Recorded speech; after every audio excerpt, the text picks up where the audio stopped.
La langue avant les dents. Instant de vie.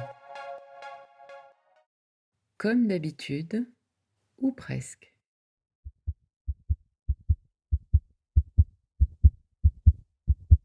Charles est allongé dans son lit, la conscience prise entre le dernier sommeil et l'éveil.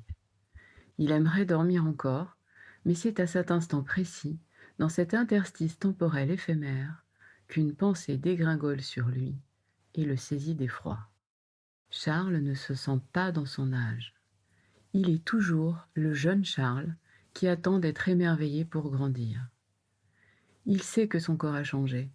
Il a vu apparaître quelques cheveux blancs sur ses tempes. Mais dans la mesure où on peut attraper des cheveux blancs très jeunes, cela n'a pas compté.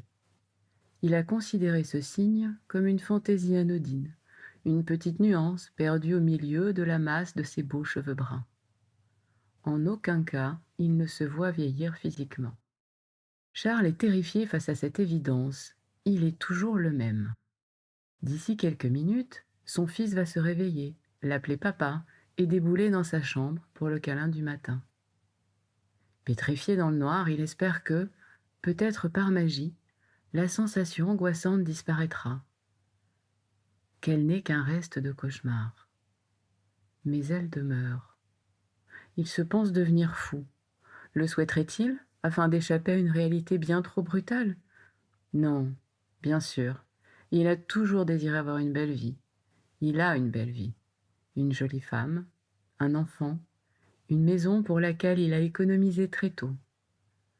Charles possède tous les critères d'une vie adulte rangée dans une normalité rassurante. Alors pourquoi, se demande-t-il paniqué, cette impression d'être lui-même un enfant persiste-t-elle ? Pourquoi s'attache-t-elle ainsi à son esprit, l'obligeant à la considérer comme une vérité absolue ? Le corps de sa femme remue les draps. Elle se réveille. Doudou en main, son fils entre. Charles lui sourit et lui tend les bras. Il écoute son babillage matinal, le récit imprécis et joyeux de ses rêves. Il attend avec une fébrilité contenue que son mal-être se dissipe. En vain. Arrive le rituel du petit déjeuner.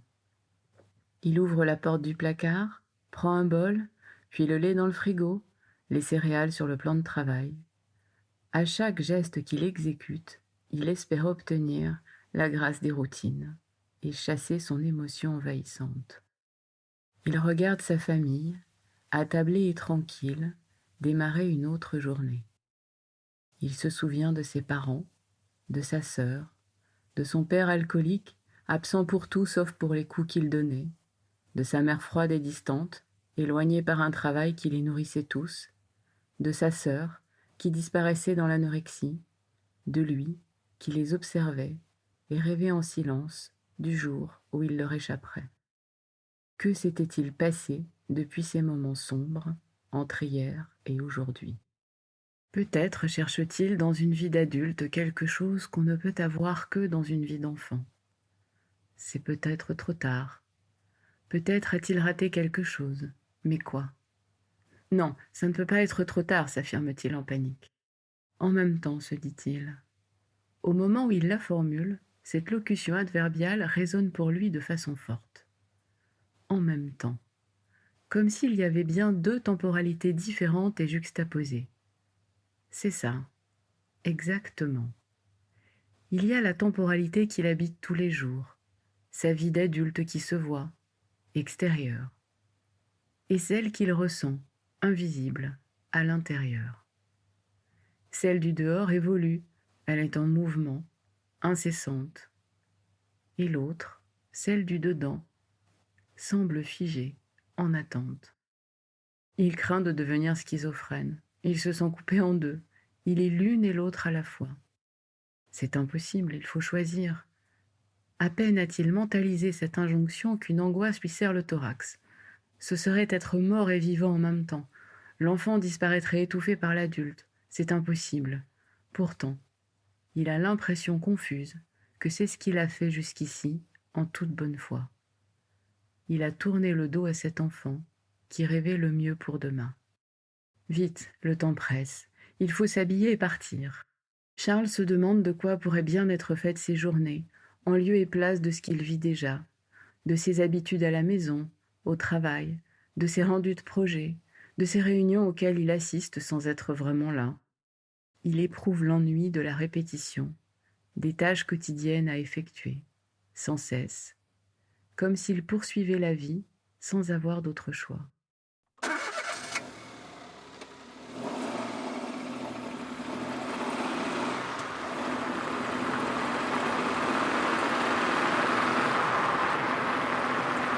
Il tourne le volant et se gare devant l'école de son fils. Il aimerait arrêter ses pensées aussi facilement que le moteur de sa voiture. Finalement, se dit-il, on ne décide jamais rien. On ne choisit pas notre lieu de naissance, on est obligé d'aller à l'école, obligé de faire des études, obligé d'avoir un emploi. Mais à quel moment choisit-on vraiment quelque chose pour soi, rien que pour soi? La formulation du « on » général lui accorde un souffle. Il ne peut pas être le seul à douter. La main de son fils s'échappe de la sienne. Tout à sa joie spontanée, il se met à courir vers un camarade. Sa trajectoire est sûre, son objectif heureux. Charles envie l'élan de son fils.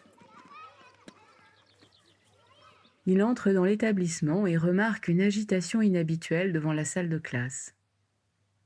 Malgré sa nervosité, la directrice essaie de sourire aux parents présents. Charles saisit des bribes de leurs échanges et comprend que l'enseignante sera absente aujourd'hui. Cas de force majeure. À cet instant, Charles l'interpelle et lui propose de s'occuper de la classe jusqu'à l'arrivée de la suppléante. Alors, les bavardages stressés des parents, qui cherchaient des solutions de garde au cas où, cessent. Les paroles se suspendent à un silence souverain. Charles fixe la directrice avec un aplomb tranquille. Étonnée par cette proposition extraordinaire, elle attend quelques secondes avant de réagir, sans doute pour être certaine que ce n'est pas une mauvaise plaisanterie. « Vous pensez être capable de vous occuper d'une classe entière d'enfants ?» lui demande-t-elle. Charles lui répond oui, d'une voix si rassurante que, soulagée d'un poids, elle lui donne son accord. Elle passera régulièrement le voir, bien sûr, pour l'aider si besoin. Il sourit, apaisé pour la première fois depuis son réveil. Autour de lui, les regards des parents sont partagés entre gratitude, étonnement et circonspection. Peu lui importe. Il constate aussitôt que sa décision vient de réunir les deux Charles. Libres et insolentes, ces deux temporalités fusionnent au présent. L'adulte a consolé l'enfant.